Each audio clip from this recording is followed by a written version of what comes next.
Halo. Waktu cepat sekali. Berapa lama kita nggak ketemu?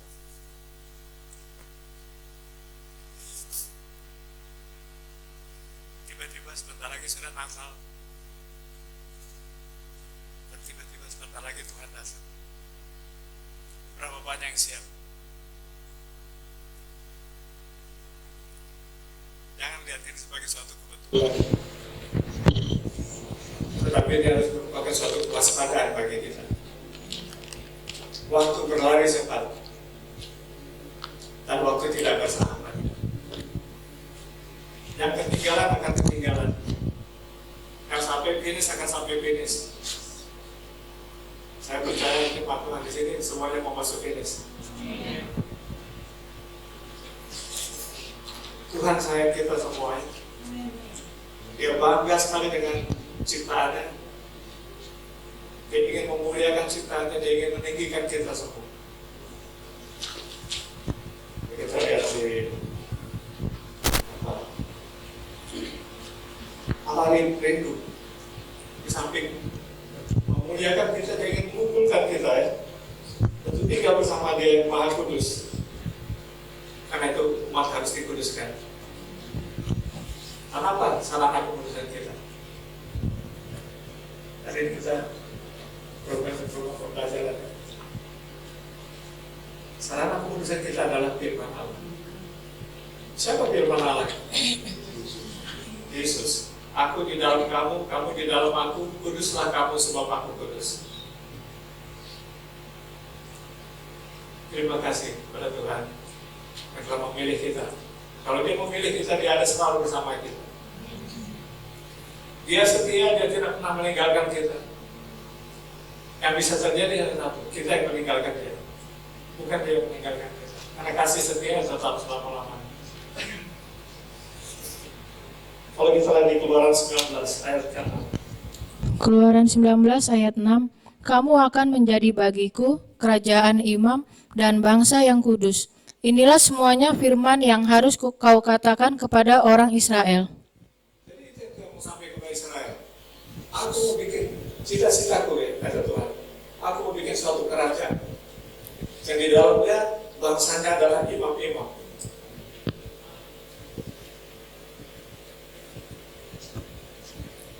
Jadi kunci begini. Kenapa kita dibaptis?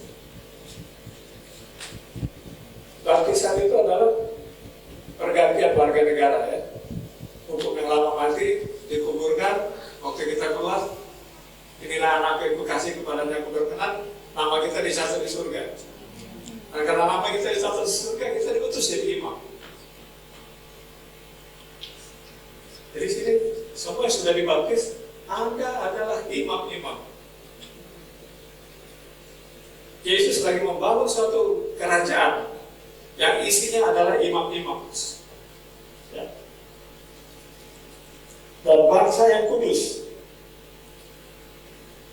Jadi suatu kerajaan adalah bangsa yang kudus, yaitu imam-imam. Dan imam itu semua ada ketentuannya. Imam kerjaannya adalah di ruang kudus, melayani firman. Melayani firman di ruang kudus. Nah, siapa melayani firman? Ujung-ujungnya akan jadi kudus ya. Dan apa kata Yesus? Aku di dalam Bapa dan Bapa di dalam aku. Jika kamu di dalam aku dan aku di dalam kamu, kamu pun di dalam Bapakku. Jadi waktu kita jadi imam, kita bergaul sama firman, kita bergaul sama Yesus. Sampai kita jadi kudus, total. Dan kekudusan total kita itu, kita dapat pangkat di situ ya. Imam Agung. Nah begitu kita Imam Agung, kita boleh masuk ke ruang Maha Kudus. Kita akan ketemu Bapa. Tapi syaratnya, menyatu dulu dengan firman. Yang maka itu tiap minggu ya, kita semua diimbau dengan firman tiap minggu. Bahkan kita minggu kita masih lagi, kita gali lagi firman. Kenapa? Kita mau dikuduskan. Tanpa kekudusan, gak ada seorang pun sampai ketemu pada Bapa. Dan satu hal saya pastikan, Anda sekarang ini adalah imam-imam. Bukan kamu yang memilih aku, tapi aku memilih kamu. Anda dipilih untuk jadi imam, bukan kebetulan. Tetapi yang menjadi persoalan adalah apa? Mau nggak kita menjalani prosedur imam itu? Kita dipilih jadi warga negara, tapi mau nggak kita taat kepada peraturan negara ini? Kita diterima dalam satu kantor, tapi mau nggak kita menaati semua peraturan di kantor ini? Kenapa? Bergabungnya kita di kantor itu ada tujuan.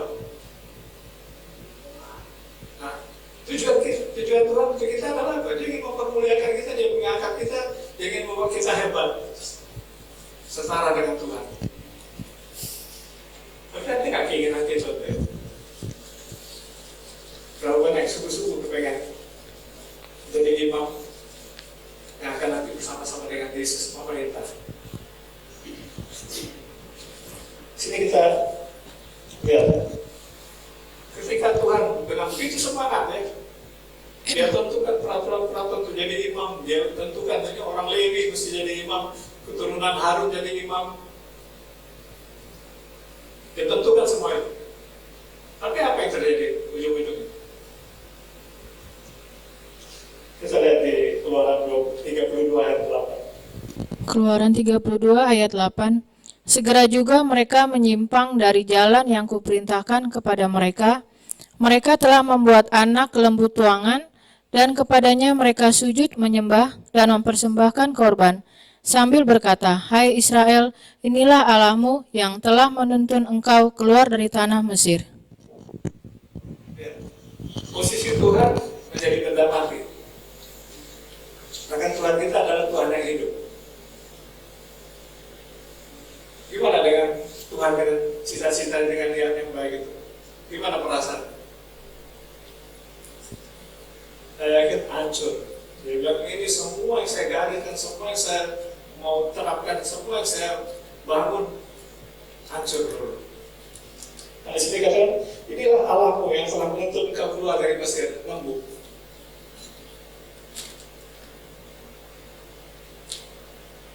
Kita segila-gilanya kita nggak pernah mau bilang Tuhan itu lembu. Tapi sini pernyataan, inilah Allahmu yang telah menuntun kamu keluar dari Mesir, lembu dari emas. Begitu rendahnya pemahaman bangsa itu yang ingin dijadikan imam-imam oleh Tuhan terhadap Allah, yang punya begitu rancangan yang indah bagi mereka ya. Begitu Tuhan bilang, aku memiliki rancangan, bukan memiliki rancangan kecelakaan, tapi rancangan keselamatan untuk memberikan padamu masa depan yang penuh harapan. Itu yang dirancang Tuhan bagi kita semua, masa depan yang penuh harapan, setara ahli waris kerajaan surga, selevel sama Allah. Itu yang Tuhan mau dari kita. Tapi makhluk bangsa Israel, mereka kan Allah kita nggak kelihatan, dia butuh Allah yang kelihatan, jadi dia bikin dari lembu emas. Memang emas berharga di dunia, tapi emas gak ada artinya di surga. Di surga emas, lantai dari emas, tembok dari emas. Dan mereka membuat Allahnya dari emas itu, benda ciptaan. Saya yakin Tuhan sakit, makanya dia bilang apa? Aku mesti reshuffle ini kabinet, perbaharui lagi. Kita lihat apa dosa-dosa dari ini, dosa para imam pada zaman itu ya. Secara 1 Samuel 2 ayat 13 sampai 17. 1 Samuel 2 ayat 13. Ataupun batas hak para imam terhadap bangsa itu, setiap kali seseorang mempersembahkan korban sembelihan, sementara daging itu dimasak, datanglah bujang imam membawa garpu bergigi 3 di tangannya, dan dicucukkannya ke dalam bejana atau ke dalam kuali atau ke dalam belangga atau ke dalam perluk. Segera yang ditarik dengan garpu itu ke atas, diambil imam itu untuk dirinya sendiri. Demikianlah mereka mempermalukan semua orang Israel yang datang ke sana ke Silo. 15. Bahkan sebelum lemaknya dibakar, bujang imam itu datang lalu berkata kepada orang yang persembahkan korban itu, Berikanlah daging kepada imam untuk dipanggang, sebab ia tidak mau menerima daripadamu daging yang dimasak, hanya yang mentah saja. 16. Apabila orang itu menjawabnya, bukankah lemak itu harus dibakar dahulu, kemudian barulah ambil bagimu sesuka hatimu? Maka berkatalah ia kepada orang itu, sekarang juga harus kau berikan, kalau tidak aku akan mengambilnya dengan kekerasan. 17. Dengan demikian sangat besarlah dosa kedua orang muda itu di hadapan Tuhan, sebab mereka memandang rendah korban untuk Tuhan. Demi keserakahan mereka melanggar peraturan imam. Peraturan yang ditetapkan untuk dijalankan oleh para imam. Kita semua juga adalah imam saat ini ya. Jangan pikir imam itu hanya berdiri khotbah, menyanyi atau main musik. Tidak. Jemaat punya imam karena ada di majelis, ada diutus. Ya, kalau di Kisah Para Rasul dikatakan Yohanes membaptis dengan air, tapi tidak lama lagi kamu dibaptis dengan Roh Kudus. Baptisan Roh Kudus itu adalah pengutusan.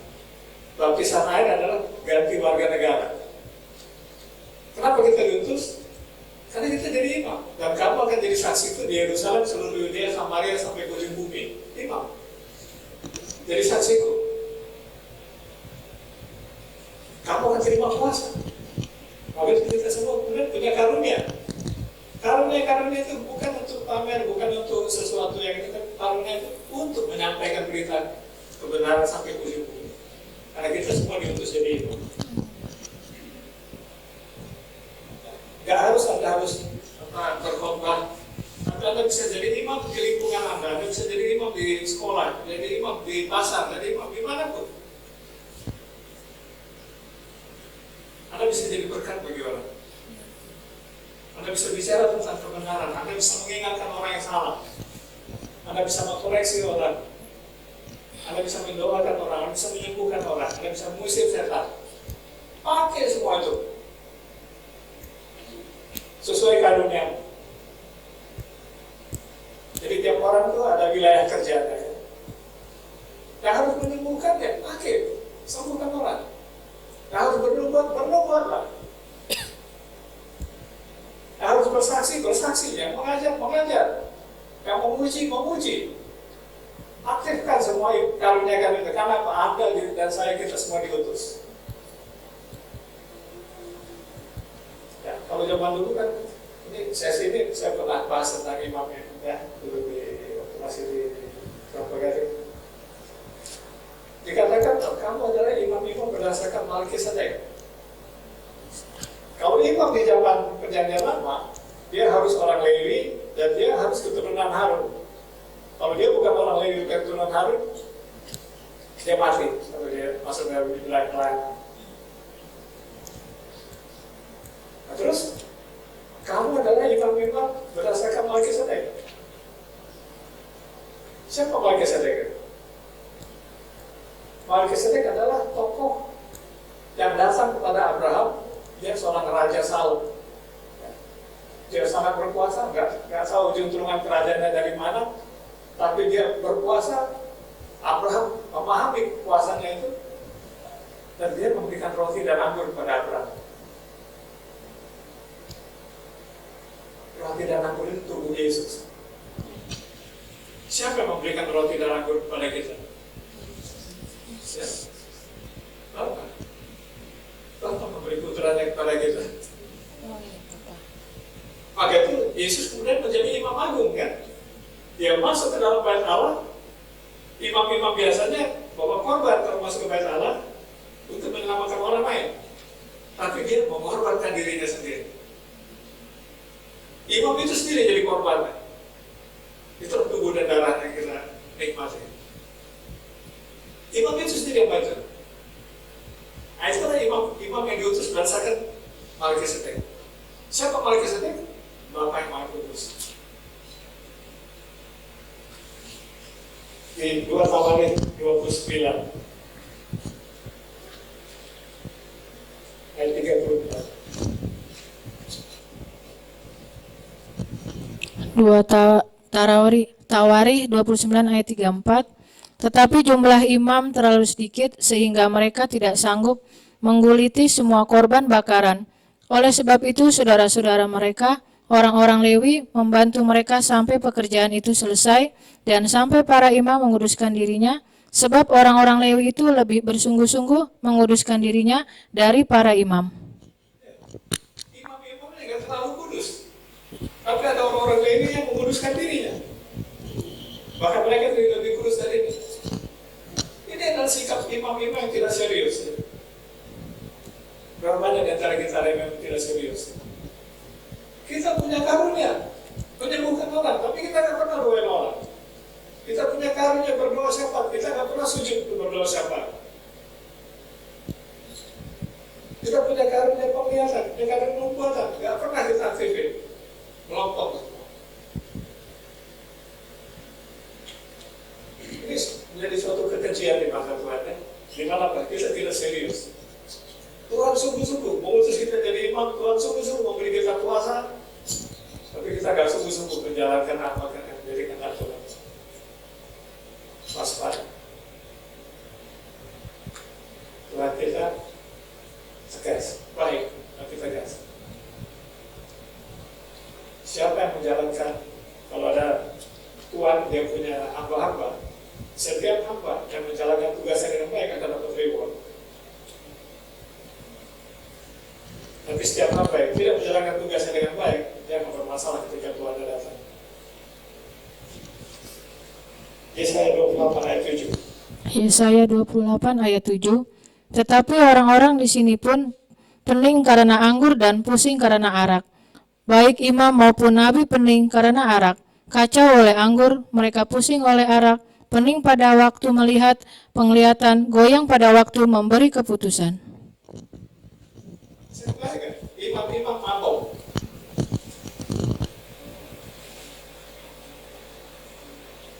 Bisa perhatikan di lapangannya, kita nggak usah, kita nggak buta. Berapa banyak hamba-hamba Tuhan yang doyan minum? Berapa banyak hamba-hamba Tuhan masih mabok? Layakkah mereka jadi imam? Kedagingannya masih kuat, dia masih memenuhi kebutuhan dagingnya. Tuhan membutuhkan imam-imam yang kudus, yang tidak lagi menjawab keinginan daging, tapi dengan tekun melayani keinginan roh. 1 Samuel 2 ayat 22. 1 Samuel 2 ayat 22. Eli telah sangat tua apabila didengarnya segala sesuatu yang dilakukan anak-anaknya terhadap semua orang Israel, dan bahwa mereka itu tidur dengan perempuan-perempuan yang melayani di depan pintu kemah pertemuan.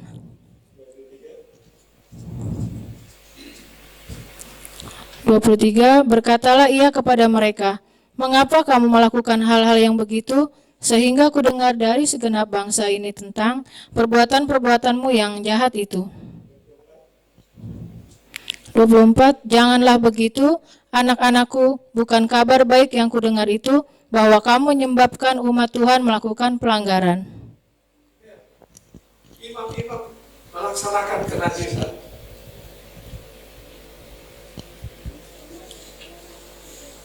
Jangan bilang ini serangan setan. Kalau kita bilang tidak, setan nggak bisa bikin apa. Tapi ketika setan tawarkan, bisa ngambut. Salah setan. Itu pilihan. Mau ikut yang Tuhan perintahkan atau mau ikut yang setan perintahkan? Imam-imam Tuhan rencanakan untuk menjadi mulia, untuk menjadi raja, berkuasa, melayani bersama-sama, memerintah bersama-sama Allah. Tapi mereka menajiskan diri. Kita lihat berapa banyak skandal di gereja-gereja. Udah penuh Roh Kudus, punya karunia. Tapi berapa banyak kita lihat orang jatuh dalam skandal. Kenapa? Daging lemah. Pas padanya. Saya percaya Joseph sini, Anda ini diurapi Tuhan. Saya dengar kali kalian menyembah, tiap kali kalian apa, Tuhan senangkan. Pertahankan itu. Pertahankan status imam yang mulia di hadapan Tuhan. Jangan ada kenajisan di antara jemaat sini. Kita berani berdoa dalam nama Yesus. Segala keserakahan, segala ketidakseriusan, segala unsur mabuk-mabukan, segala kenajisan kita tolak dari gereja ini. Karena gereja ini hanya satu tujuan, menguduskan diri agar layak mata Tuhan. Agar pada Tuhan waktu hari Tuhan datang, Tuhan dengan sukacita, Tuhan tidak mencium bau busuk. Setiap jemaat yang dilihat Tuhan wangi di hadapan Tuhan. Tuhan disenangkan. Pertahankan itu.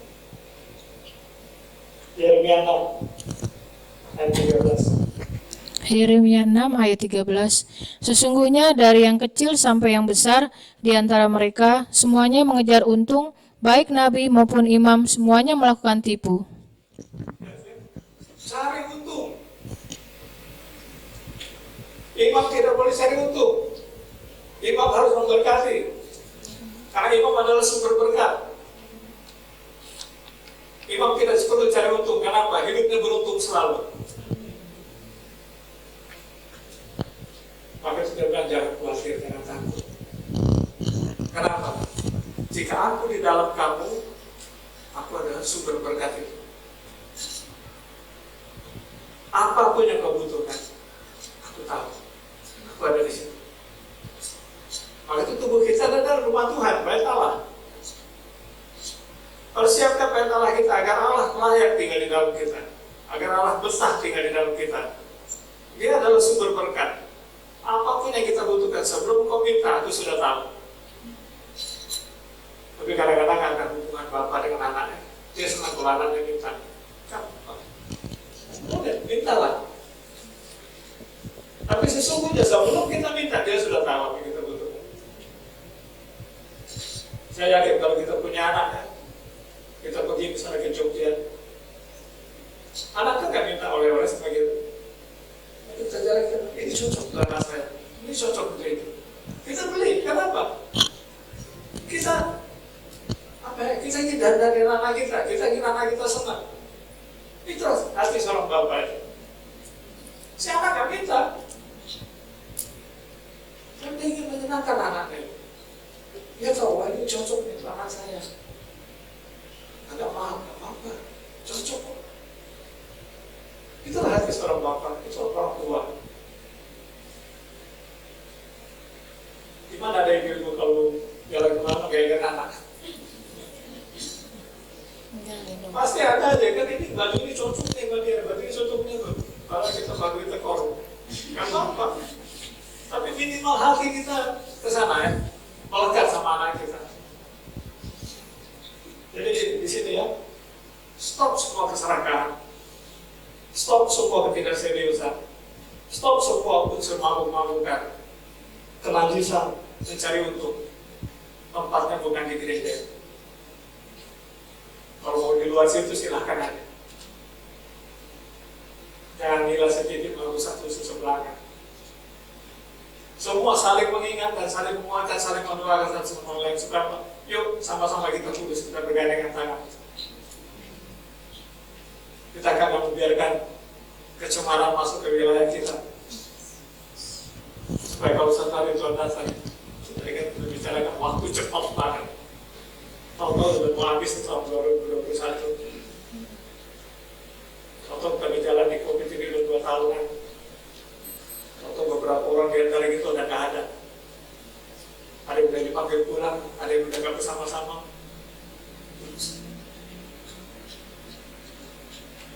Itu memang situasinya seperti itu. Situasinya. Jangan sampai kita, besok kita gak ada di situ.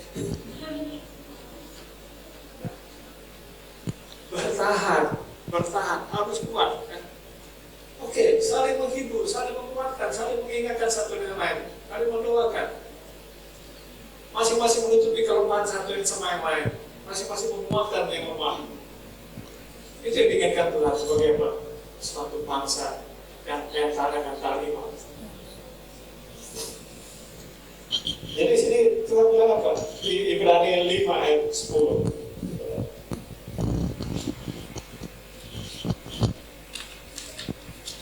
Ibrani 5 ayat 10.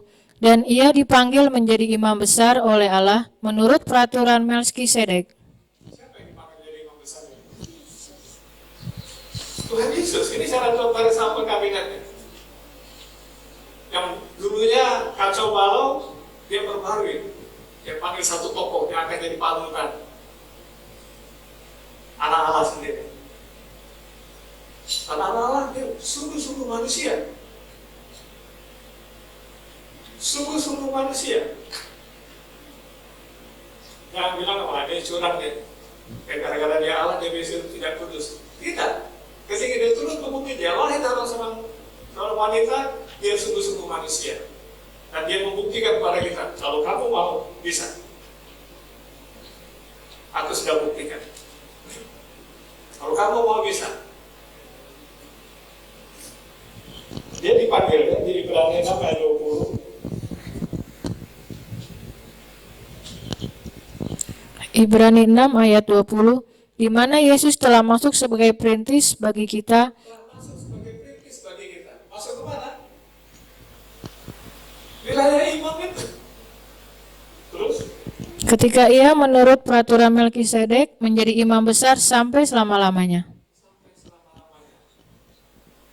Jadi kalau zaman dulu jadi imam itu harus keturunan Lewi dan harus orang keturunan Harun dan harus orang Lewi. Sekarang Melkisedek mengangkat kita semua menjadi imam. Bukan kamu yang memilih aku, tapi aku memilih kamu. Tidak ada seorang pun bisa datang kepada bukan Yesus jika Bapa tidak mengaruniakannya kepadamu. Jika Melkisedek tidak mengirimnya kepadaku. Dan siapa yang percaya kepadaku, aku utus menjadi imam-imam.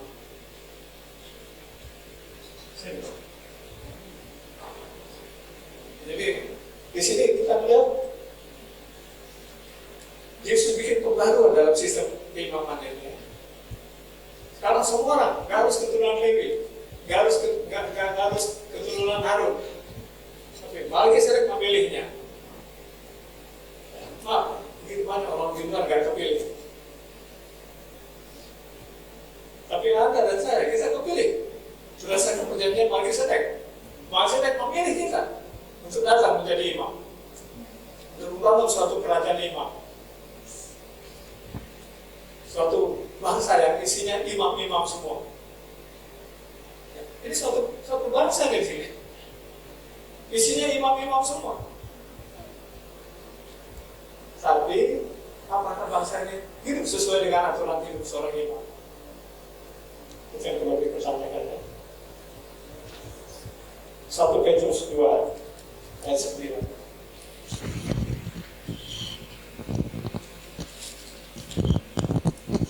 1 Petrus 2 ayat 9. Tetapi kamulah bangsa yang terpilih, imamat yang rajani, bangsa yang kudus. Bangsa yang kudus, ini harus digarisbawahi ya, kudus. Itu yang dikehendaki Tuhan. Kalau nggak kudus, habis. Umat kepunyaan Allah sendiri, supaya kamu memberitakan perbuatan-perbuatan yang besar dari Dia, yang telah memanggil kamu keluar dari kegelapan kepada terangnya yang ajaib. Kita dulu semuanya ada di wilayah gelap. Karena kasih karunia, karena anugerah kita dipanggil masuk dalam terang. Dan diangkat jadi imam untuk melayani kekudusan. Untuk menjalani hidup kudus. Dan untuk dengan kekudusan itu nanti sampai kepada Bapa yang Maha Kudus. Jadi ahli waris kerajaan. Jadi di perjanjian lama, orang Lewi, keturunan Harun yang dikuduskan untuk bertugas melayani dalam bait Allah.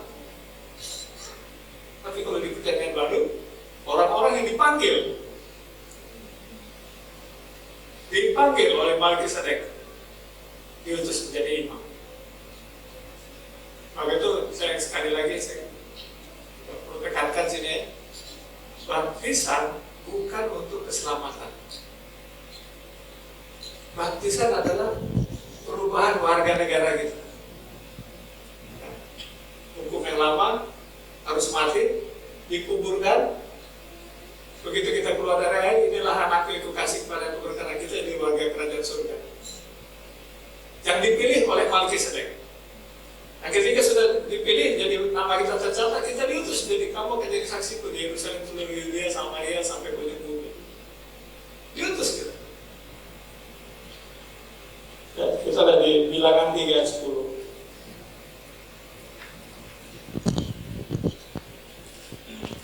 Bilangan 3 ayat 10, tetapi Harun dan anak-anaknya haruslah kau tugaskan untuk memegang jabatannya sebagai imam.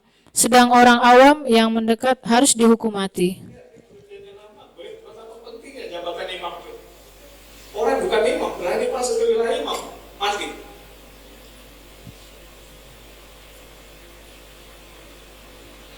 Bilangan 16 ayat 40.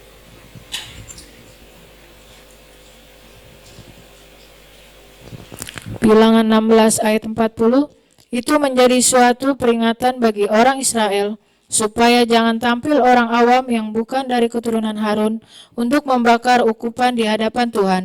Dan jangan ia menjadi seperti Korah dan kumpulan, seperti yang difirmankan Tuhan kepadanya dengan perantaraan Musa. Ini suatu peringatan. Kalau kamu bukan imam, jangan masuk ke wilayah imam. Betapa mulia dan pekerjaan Tuhan. Betapa seriusnya posisi jabatan imam itu di mata Tuhan. 18 ayat 7. Bilangan 18 ayat 7. Tetapi engkau ini beserta anak-anakmu harus memegang jabatanmu sebagai imam dalam segala hal yang berkenan dengan mezbah dan dengan segala sesuatu yang ada di belakang tabir. Dan kamu harus mengerjakannya sebagai suatu jabatan pemberian aku, memberikan kepadamu jabatanmu sebagai imam itu. Tetapi orang awam yang mendekat harus dihukum mati.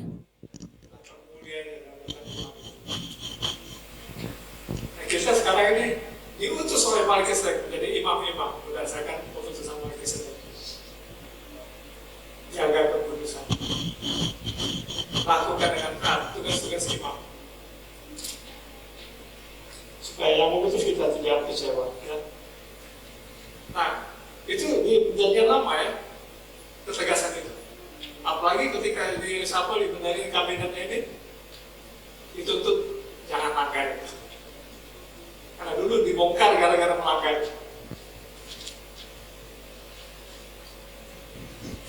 Terus tadi kan kata Tuhan ingin membuat suatu kerajaan imam ya. Apa maksudnya sih kerajaan imam? Kan katanya Tuhan akan datang nanti kalau Injil sudah disampaikan sampai ke ujung bumi. Nah, dia bikin pasukan kerajaan imam. Imam-imam ini harus mendengungkan kepada dunia sampai ujung bumi bahwa Yesus adalah Juru Selamat. Siapa percaya akan selamat, siapa tidak percaya akan dibinasakan. Itu tugas imam. Menyampaikan berita keselamatan. Dan keselamatan tidak ada dalam nama lain kecuali dalam nama Tuhan Yesus. Itu tugas utama imam, memperkenalkan Yesus kepada dunia. Jadi imam itu ibaratnya diutus oleh Tuhan ke marketplace. Apa marketplace-nya? Dunia rohani. Menjadi marketing agent bahwa Yesus adalah Juru Selamat. Sampaikan kepada seluruh dunia ini, tidak ada keselamatan di luar Yesus. Jadi untuk itu Tuhan bikin pasukan imam ini ya. Yang kedua, dia menawarkan keselamatan kepada orang-orang dengan bertobat. Jadi imam-imam itu harus datang kepada orang menawarkan keselamatan. Kita lihat di Markus 1 ayat 4.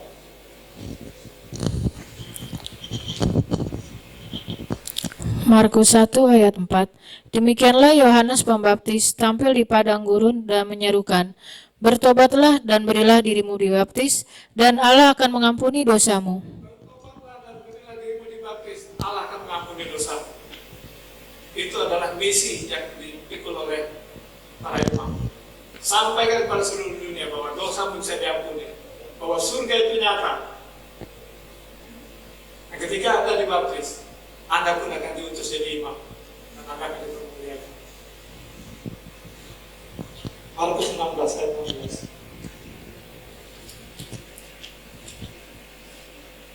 Markus 16 ayat 16, siapa yang percaya dan dibaptis akan diselamatkan, tetapi siapa yang tidak percaya akan dihukum.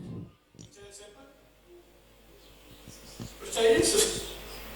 Tugas imam adalah apa? Memproklamirkan Yesus ke seluruh dunia sampai ujung bumi. Nah, nanti kalau sudah sampai ujung bumi tidak mendengar nama Yesus, baru Yesusnya datang. Dia lihat siapa percaya, siapa nggak percaya, dia kumpulin semua. Yang nggak percaya dibuang, yang percaya dipermuliakan. Kita imam-imam berperan di sini. Suatu hari kita berapa banyak tuh menangkan jiwa, berapa banyak kau bikin orang percaya, karena bisa kasih kamu kuasa. Yang kita lihat kan, ada orang percaya karena mengalami mujizat. Dia jadi percaya Yesus. Apa karena kita bikin mujizat? Bikin orang percaya. Ada orang percaya karena diinjili. Pakai kemampuan kita menginjili. Bicara, jangan tutup mulut. Sampaikan berita kebenaran kepada dunia sampai dunia percaya.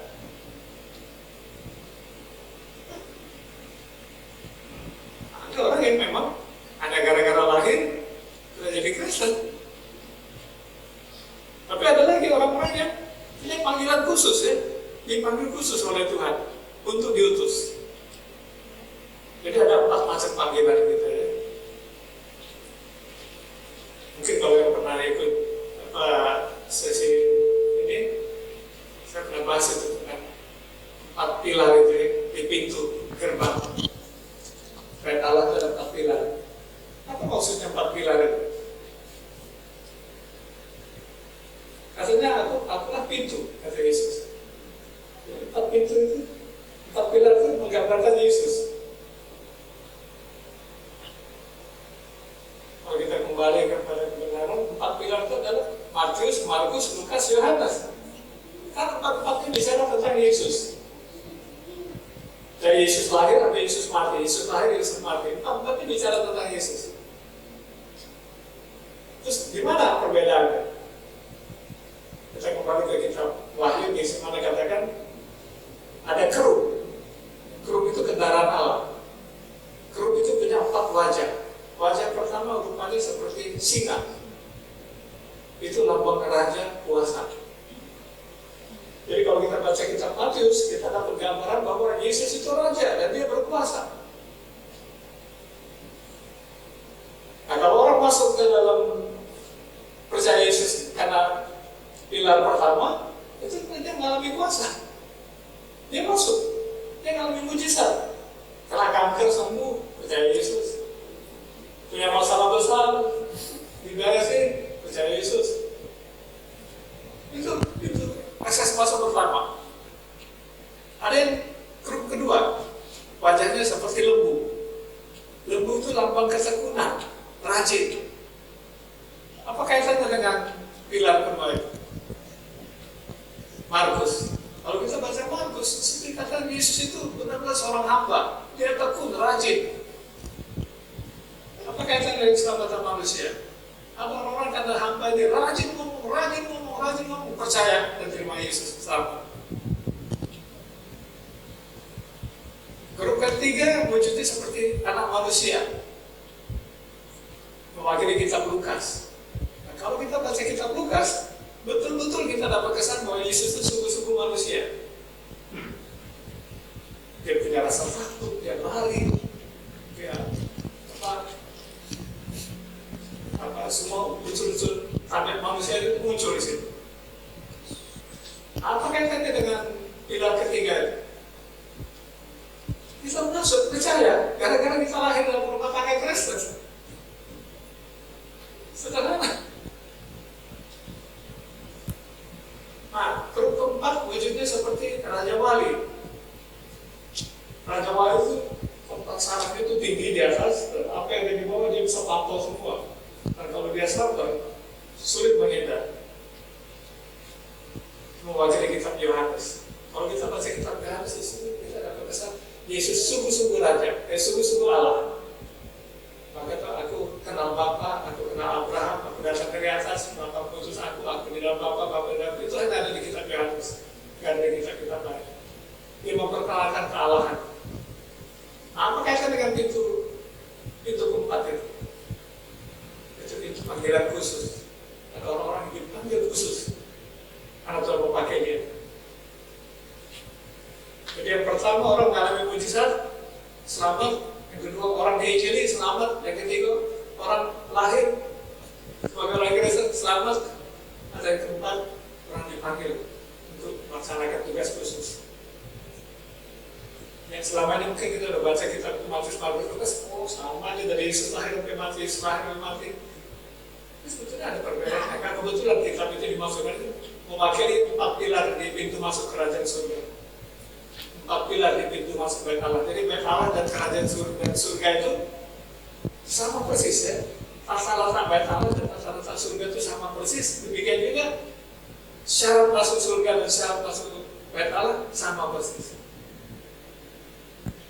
Maka itu betapa pentingnya pelajaran kemah suci. Hamba-hamba Tuhan itu adalah tour leader, bawa orang ke surga. Kalau Anda tour leader bawa orang ke Malaysia, Anda harus paham peraturan Malaysia. Ada apa di Malaysia, bikin apa di Malaysia, apa boleh masuk Malaysia, apa tidak boleh masuk Malaysia. Anda harus paham dokumen apa yang dibutuhkan. Begitu juga hamba Tuhan. Kalau bawa orang ke surga, dia harus paham kemah suci. Apa perangkap di dalam di situ? Bikin apa di ruang kudus? Bikin apa di ruang Maha Kudus? Apa yang namanya Firdaus itu? Mesti jelas. Kalau hamba Tuhan nggak menguasai kemah suci, terus mau dibawa kemana? Lebih ngeri lagi di situ. Tadi baptisan adalah bukan tugas keselamatan. Baptisan adalah pelantikan jadi imam. Jangan baptisan salah. Bisa masuk ke ruang imam. Ruang imam itu di ruang kudus. Kalau baptis salah, baptis adalah pergantian warga negara ya. Ini hukum yang lama, mati, dikuburkan, diselamatkan. Kapan kita berubah warga negara? Waktu kita keluar dari air. Inilah anak yang kasih pada aku berkenan. Itu baptisan. Pelantikan jadi imam. Jadi bukan pelantikan imam ya. Baptisan adalah pergantian warga negara, dan karena pergantian warga negara itu kita kemudian diutus jadi imam. Nah kalau baptis kita salah, bisa nggak jadi imam? Tapi kita punya gelar S2, S3. Ada gunanya. Kita lihat ya, waktu 3 orang meninggal, mati di kayu salib ya. Ada satu dia bertobat. Apa dia bilang? Firman Yesus, jika kau di kerajaanmu ingatlah kanan. Dia berseru. Roma bilang, barang siapa berseru dalam nama Tuhan akan diselamatkan. Dan dia diselamatkan. Apa jawab Yesus? Hari ini kamu bersama-sama aku di mana? Firdaus kan? Kenapa? Karena dia belum dibaptis. Jadi untuk masuk surga tidak perlu baptisan. Karena masuk surga tapi di pekarangan, di halaman Firdaus. Nah kalau mau jadi imam, nah situ sebelum masuk ke ruang kudus di situ ada orang pembasuh. Nah itu mewakili baptisan. Nah, siapa dibasuh situ, dia boleh masuk jadi imam. Nah, nanti imam situ menyatu sama firman kan, karena ruang kudus itu di kantornya Yesus. Dia menyatu sama Yesus sampai dia sempurna kudus. Nah, kalau Yesus mau apa hati, dia boleh dalam kantornya Bapa. Kalau dia nggak menyatu sama firman, nggak menyatu sama Yesus, dia nggak bisa masuk.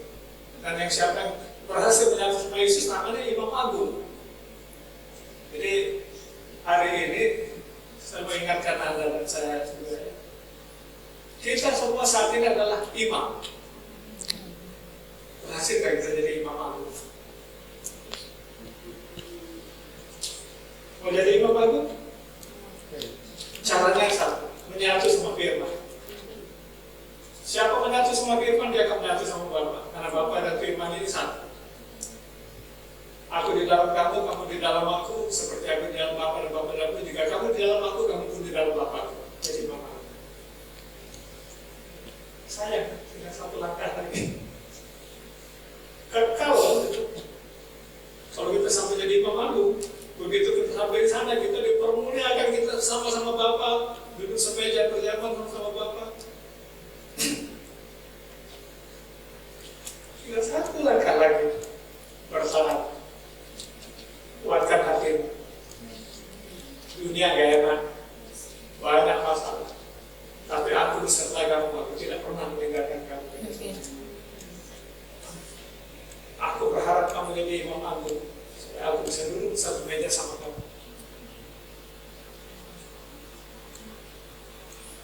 Ini inisiatif bagi kita semua ya. Terus di sini lagi Matius 28 ayat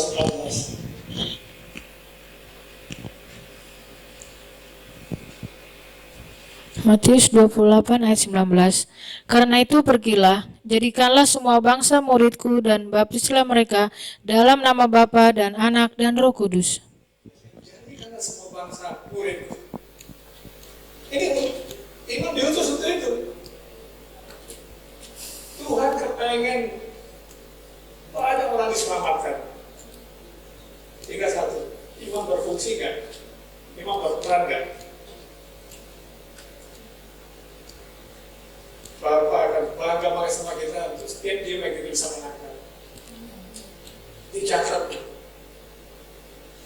Atau orang yang bukan terhilang, gara-gara kita rajin menginjilinya, kita rajin mengingatkan dia balik lagi dan melakukan anak kita. Kau pakai talenta. Kan ada yang dapat 2 jadi 4, ada yang 5 jadi 10, tapi ada dapat 1 tetap 1. Anggap gue jahat. Nah, di mana tempatnya? Itu imam yang gak berfungsi, gak akan pakai imam belajar surga. Kalau mau dipermuliakan di surga, jadi imam yang aktif. Tuhan 32 dan 26 sampai 28.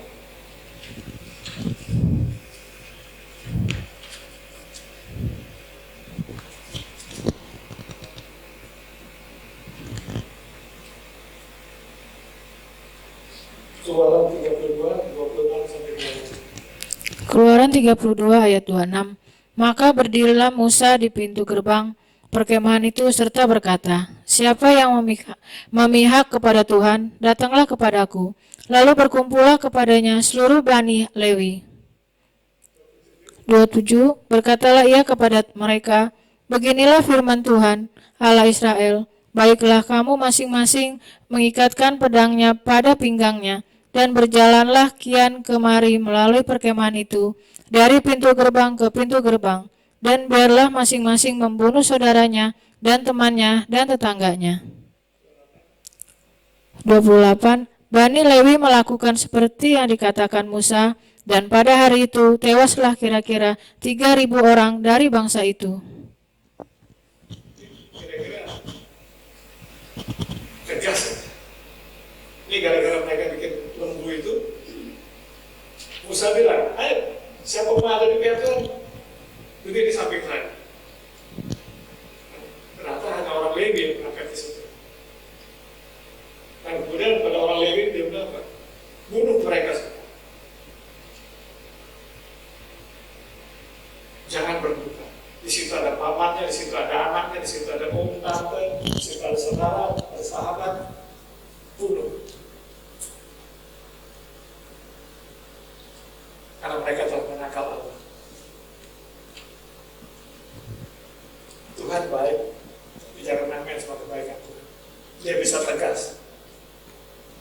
Dan Musa, situ di mana? 3.000 orang dari bangsa itu mati dalam satu hari. Jangan ada rasa kasihan. Kalau ada saudara kita di sini mencemarkan diri, ditegur, dan mau, jangan rasa kasihan mereka.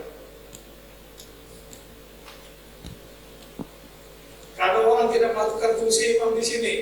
Ya, jangan rasa kasihan. Imam yang taat harus begitu. Mula-mula kita nyatakan dulu kasihnya, kita mengingatkan sekali, 2 kali, 3 kali, dan bisa, jangan anggap. Ini bukan raja tega. Ini ketaatan yang sungguh kepada Allah kita. Allah kita mati sampai, dia taat sampai mati di kayu salib untuk kita.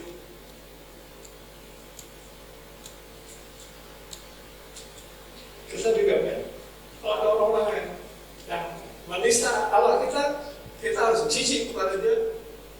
Jangan ada rasa gitu. Kelihatannya raja tega, tapi benar demi Allah kita. Begitu agungnya, begitu mulianya dia di hadapan kita.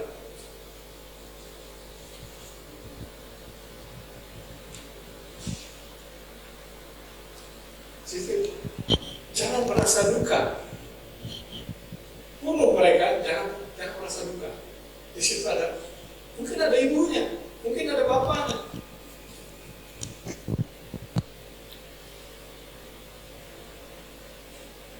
Kenapa? Karena mereka sudah menyangkal Allah.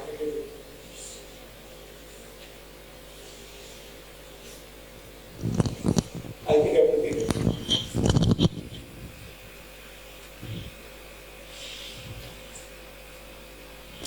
Keluaran 32 ayat 33.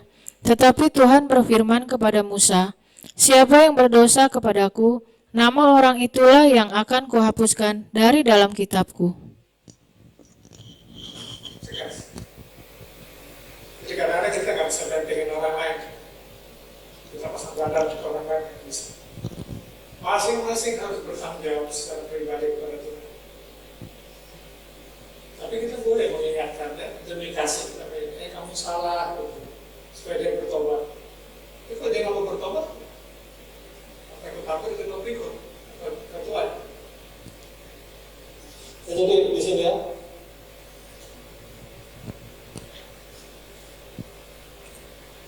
Kita selalu harus sebagai imam pola pikir kita hanya satu. Jadilah kehendakmu di bumi seperti di surga. Kalau Tuhan benci seseorang, tugas kita benci orang itu. Kalau Tuhan sayang seseorang, tugas kita sayangi lagi.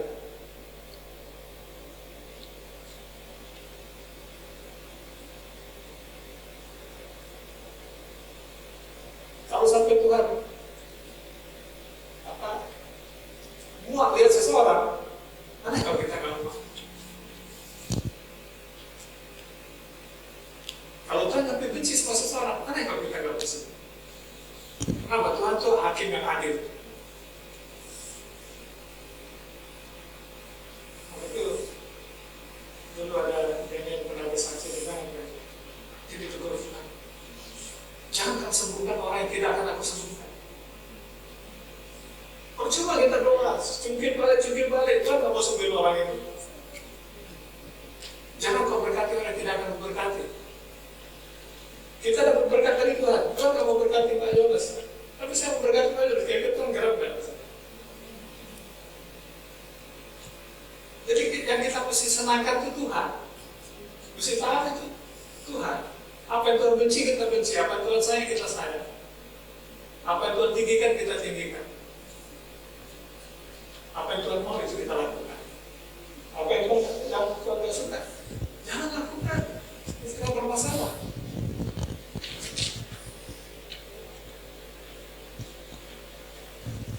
Satu lagi, Tuhan mau kita menjadi umat yang menyembah dalam roh dan kebenaran. Harus bisa menyembah. Kita sih selalu ada pujian penyembahan. Konsep kita kadang-kadang seperti ini. Kalau pujian itu happy, kalau penyembahan itu slow. Bukan itu, pujian penyembahan bukan itu. Ya kita lihat di Lukas 7 ayat 36 sampai 38. Lukas 7 ayat 36. Seorang Farisi mengundang Yesus untuk datang makan di rumahnya. Yesus datang ke rumah orang Farisi itu lalu duduk makan. 37.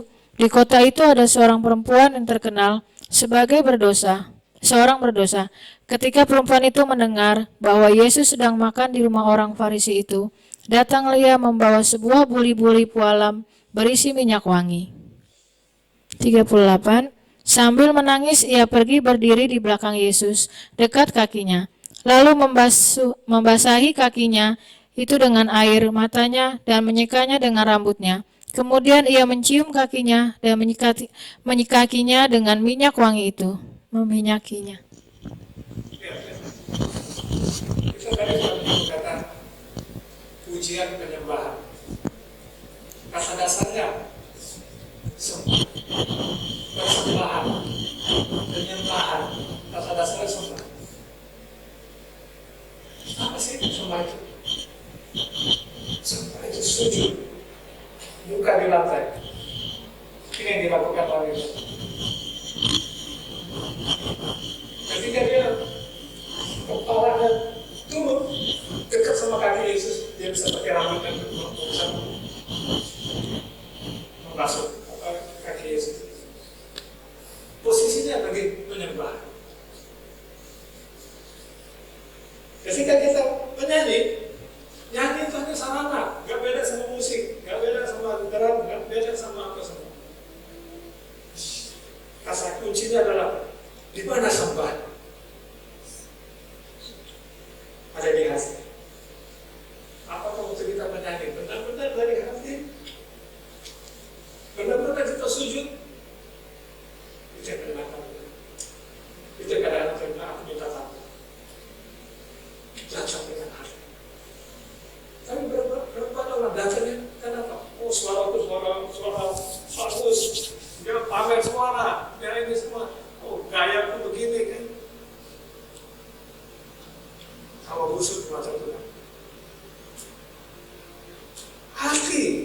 Hatinya hati yang rindu seperti wanita ini. Dia merasa bersyukur bahwa dia orang berdosa diselamatkan.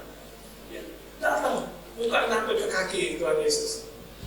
Itu yang Tuhan mau. Ketika kita menyembah Tuhan, datang, sujud betul-betul di hadapan Dia. Tersungkur di hadapan Dia. Kenapa? Kita mengakui Dia sebagai Lord Jesus. Sebagai Tuhan. Misalnya kalau ketemu guru di sekolah kan kita gini ya. Tanda apa? Kita menghormati dia. Nah Tuhan, itu orang-orang yang tahu siapa Tuhan. Korbannya sampai wajahnya ke lantai. Nah ini banyak dipakai ya di gereja Katolik ya. Kalau kardinal ketemu paus, mereka sujud sampai gitu. Tidak bisa, sujud itu hanya bisa kepada Tuhan. Tuhan di atas segala Tuhan. Dia yang layak terima. Tapi lihat, wanita ini dia udah sujud, air matanya turun situ, dia pakai rambutnya lagi itu. Lap kaki Tuhan. Kira-kira tinggi nggak di mata Tuhan?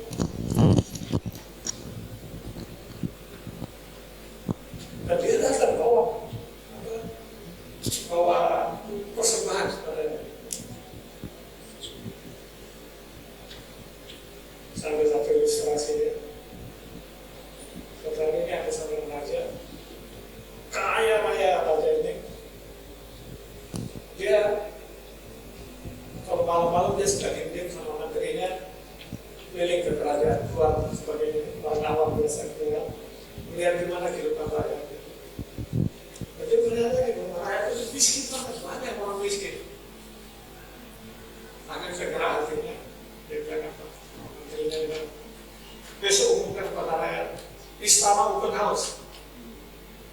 Rakyat boleh masuk ke dalam istana, aku mau memberkati mereka. Dan siapa yang masuk istana boleh ambil apa saja. Otomatis ya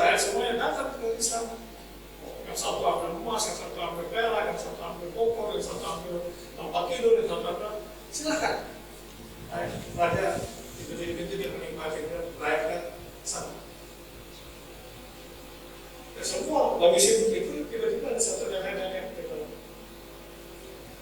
Betul, jadi saya berambil semua, ya kata-kata, ambillah, inilah. Nenek itu keliling. Ini balik-balik, betul. Lalu saya berambil semua ini, ya ambil, apa yang berkenan di hati, ambil. Dan orang ibu, ambil, silakan. Itu kembali lagi, betul kembali pegang ucapan itu, nenek itu, ya, betul. Ibu silakan pilih apa yang ibu mau. Pegang akal kamu.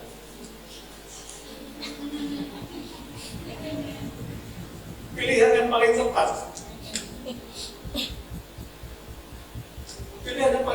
Dia tak ambil semua benda-benda mati, dia ambil aja lah karena itu dia yang punya semuanya itu.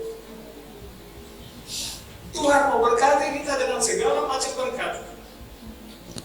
Sampai situ ya, Salomo bilang, aku minta hikmat. Dan dia dapat semuanya. Berapa banyak kita ya, kedagingan kita masih jalan ya. Kita minta yang kebutuhan daging, tapi kebutuhan roh itu jauh lebih tinggi nilainya. Mudah-mudahan kita semua terlatih roh kita ya. Kalau kita harus pilih, kita tahu harus pilih apa. Jangan pilih segala sesuatu yang urusannya daging. Dan imam juga harus punya kemampuan berdoa ya. Kemampuan berdoa. Seorang imam tanpa kemampuan berdoa, dia bukan imam. Ya, misalnya saya kasih satu ilustrasi. Misalnya di luar itu musim kemarau udah 2 tahun nggak hujan-hujan. Terus gembala bilang, yuk jemaat kita berdoa datang kepada Tuhan minta hujan. Kira-kira antusias nggak jemaat? Biasanya ibu-ibu yang bapak bilang, saya lagi sibuk, ada kerjaan ya. Jam kantor. Ibu-ibu juga terseleksi ada yang bilang, saya mesti ngantar anak ke sekolah sampai segini ini. Karena dia udah membiasakan diri sama cuaca itu. Tapi kan ada himbauan, yuk kita berdoa tentang Tuhan. Akhirnya muncullah sekelompok ibu muncul semua. Yang kembali bilang puji Tuhan karena datang sini hari ini kita sepakat kita berdoa. Ya kebetulan memang saya lagi ini arisan batal jadi saya bisa datang. Kalau ada arisan saya nggak bisa datang. Begini kan alasan kita. Ketika mereka ngumpul gitu, tiba-tiba ada seorang anak muda. Anak muda datang katakan, Bapak Payu. Sebenarnya musim kemarau Bapak Payu ngapain ini? Sarimin. Diketawain. Dia bisa ngomong. Kan kata Pak Gembala, kita hari ini mau doa minta hujan, jadi saya Bapak Payu. Dan betul ya, semuanya habis itu mereka duduk sama-sama berdoa, semuanya berdoa untuk menembus Tuhan, menurunkan itu, menurunkan alam itu menjadi air Tuhan berdoa begitu. Yang terjadi sesuatu. Ini anak muda yang sulit tadi yang bawa payung, dia berdoa. Tuhan, kata Pak Gembala, kalau kami minta sama Engkau, Bapak yang baik, aku memberi. Saya percaya Tuhan. Amin. Dalam nama Yesus, amin. Hujan itu. Dan kemudian apa yang terjadi? Dia pulang pakai payung, yang lain semuanya nggak bisa pulang. Bisa aja. Dengan iman, kalau memang doa minta hujan bawa payung. Yang datang ke semuanya nggak pakai iman, dia nggak percaya bahwa doanya ketika bahwa akan habis itu akan terjadi hujan deras, nggak pada bawa payung. Nah, ini bicara tentang apa ya? Yakin, kalau kita minta kita diberi. Nah, ini yang bikin kemudian apa? Imam-imam banyak gagal. Kenapa? Tidak punya keyakinan. Dia nggak yakin doanya. Doanya yang performanya. Ya Tuhan, kehendak boleh jadi Tuhan. Jika performanya pintu ini terbuka, Tuhan aku mau iman. Ketika dia lihat, kamu pintu otomatis kebuka sendiri.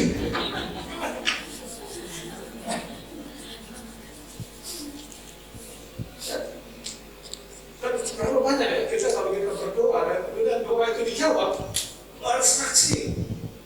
Mungkin bikin buku, mungkin bikin video, mungkin bikin apa ya, kemana-mana. Tapi maksudnya tuh, punya iman nggak tuh sampai ke tingkat itu? Setiap imam harus punya iman itu, harus percaya bahwa dia sebagai utusan Allah, doanya dijawab. Karena dia tahu karakter Allah, dia tahu bagaimana mekanisme Allah bekerja, dia tahu semua itu. Dan dia bilang, kalau aku minta, dijawab.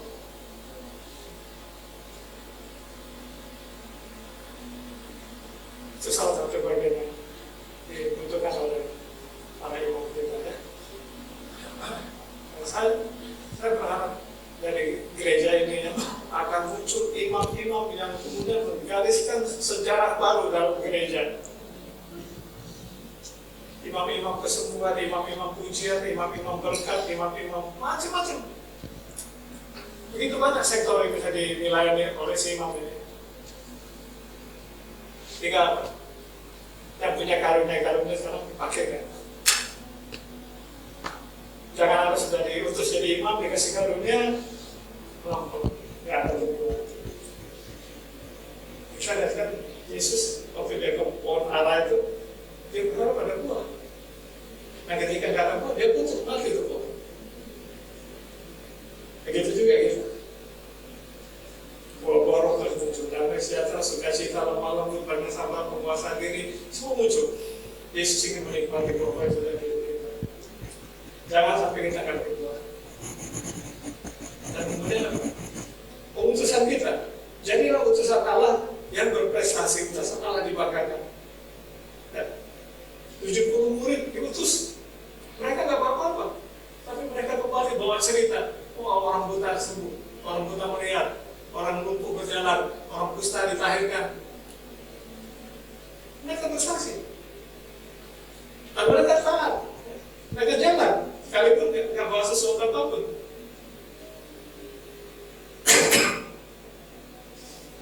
Saya ngebayangin ya, katanya tahun 2022 ini suasana nggak akan baik. Percaya? Kadang-kadang katanya ini gelombang ketiga pokoknya akan muncul. Nah di sini ada penyakit yang benar-benar nggak ada obat akan muncul. Kita semua ini malah kena lockdown, kena PPKM. Bagi dunia, lalu ya banyak orang yang kita bisa berusaha, nggak bisa gini-gini. Bagaimana presiden anugerah? Harusnya kita bertumbuh. Kita punya banyak waktu di situ untuk menumbuhkan iman kita. Tapi berapa banyak orang Kristen selama lockdown, selama PPKM ini membangkitkan iman. Jadi banyak nonton TV, gitu, jadi banyak jalan-jalan apa ini.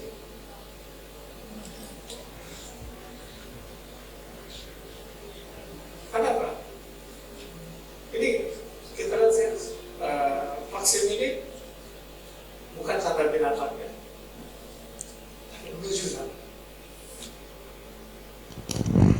Kita lagi dikirim ke sana. Kalau nanti tanda binatang itu, kita bilangnya kita bayu, katanya semua malaikat akan berseru di seluruh dunia. Hamba-hamba Tuhan akan bernubuat, jangan ambil. Siapa ambil habis. Kalau sekarang ada nggak yang bernubuat ini? Nggak ada kan? Kenapa? Ini harus sosialisasi kan? Dan nanti kita akan sampai ketika dimana kita nggak mau ambil tanda itu, kita nggak bisa beli makanan, nggak bisa beli rumah, nggak bisa beli apa segala macam. Terus gimana? Ada 3 teori. Katanya sebelum hari yang jahat itu datang, kita sudah diangkat. Ada yang bilang pertengahan, kita diangkat. Ada yang bilang pasca, kita diangkat.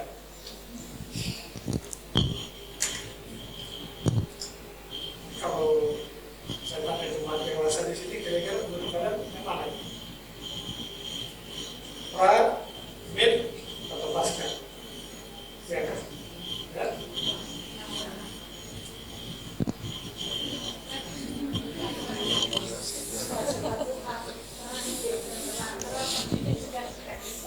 Kalau pra, kita dilari. Untuk apa kita belajar firman hari ini? Bukan untuk lari. Kita dikasih firman, dipok sama firman, dikasih firman ini supaya jadi kuat. Supaya iman kita bertumbuh. Nanti pada saat hari yang jahat itu datang, kita nggak bisa beli makanan. Kita bilang, bawa nama Yesus, keluar. Ini iman nggak kayak gitu? Kita nggak punya air, keluar air dari tembok, air mancur.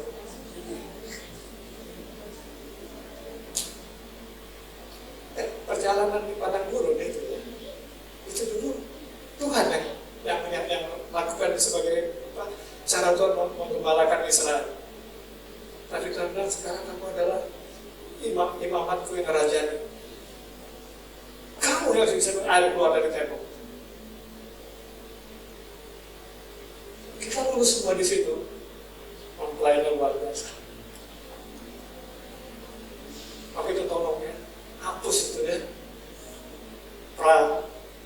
Tidak, kita dipersiapkan untuk pasca. Kita melibat ke semua itu. Kenapa? Daniel waktu mau masuk, waktu nggak mau nyembah patung itu, katanya siapa nggak mau nyembah patung dilempar ke kandang singa. Jadi Daniel berdoa kan, Tuhan tolong Tuhan, dan sampai aku ketahuan Tuhan gak nyembah. Pasti Daniel doa gitu juga kan. Tapi doanya dijawab Tuhan. Tidak dijawab Tuhan. Ini ditangkap, dilempar ke kandang singa. Sampai konyolnya. Tuhan menyertai Daniel, nah ini. Tuhan menyertai Daniel, singa nggak bisa bikin apa-apa. Dan kandang singa itu tingginya 30 meteran kan. Kalau nggak singa bisa manjat. Itu dilempar dari 30 meter, patah kaki kan. Daniel nggak cacat. Kenapa? Tuhan menyertai dia. Kenapa? Karena dia tekun di dalam Tuhan, karena dia rajin.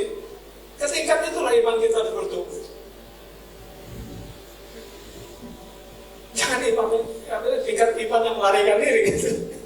Oh, sebelum itu pas aku udah diangkat gitu. Anda nggak teruji. Nah, aku siap. Kenapa? Tuhan beri aku kuasa. Kapan kita bertumbuh? Ini waktu lockdown ini, waktu PPKM ini, pakailah untuk pertumbuhan rohani.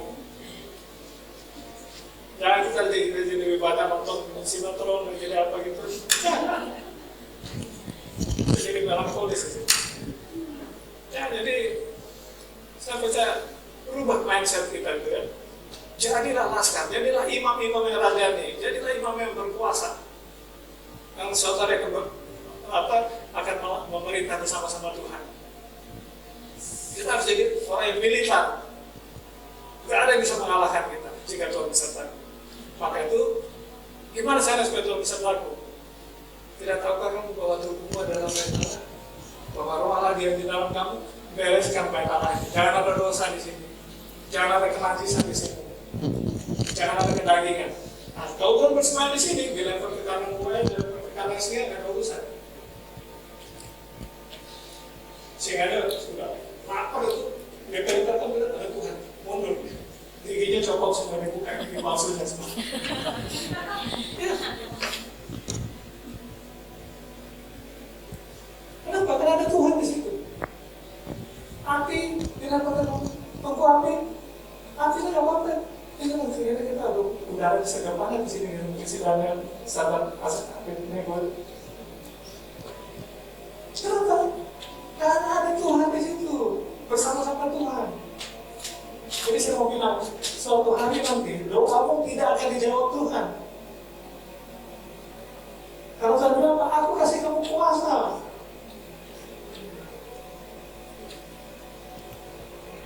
Pakai kuasa itu, bertumbuh dalam kuasa itu.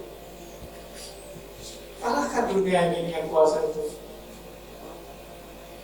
Dari situ baru benar-benar inilah mempelai yang kudus. Masuk dalam pesta perkawinan itu. Saya rasa itu ya, jadi kuncinya jangan terlalu menganggap nanti sebelum benar itu dah aman.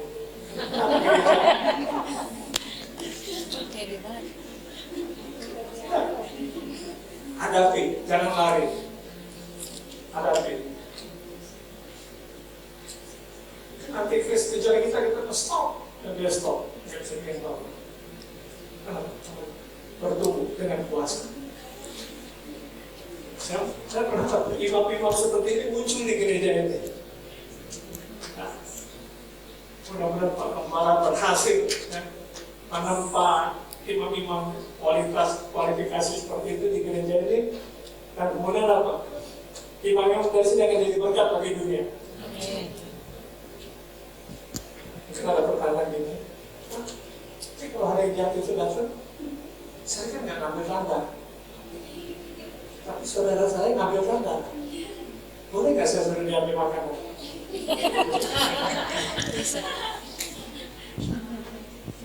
Nggak bisa, itu najis. Nggak bisa, Anda yang harus bertumbuh. Sampai kemana Pak? Anda bisa menghadirkan kebutuhanmu. Anda bisa melindungi dirimu. Anda punya kuasa. Ketika itu kita bertumbuh, mudah-mudahan bagi gereja ini muncullah sekarang cara seperti itu, imam-imam yang kudus, imam-imam yang kemudian bisa bikin mujizat, imam-imam yang mampu berdoa, imam-imam yang mau memilih yang benar. Saya rasa jalan Tuhan sendiri akan melihat dari tempat ini senantiasa, saya berkuda berkuasa sesuai dengan itu.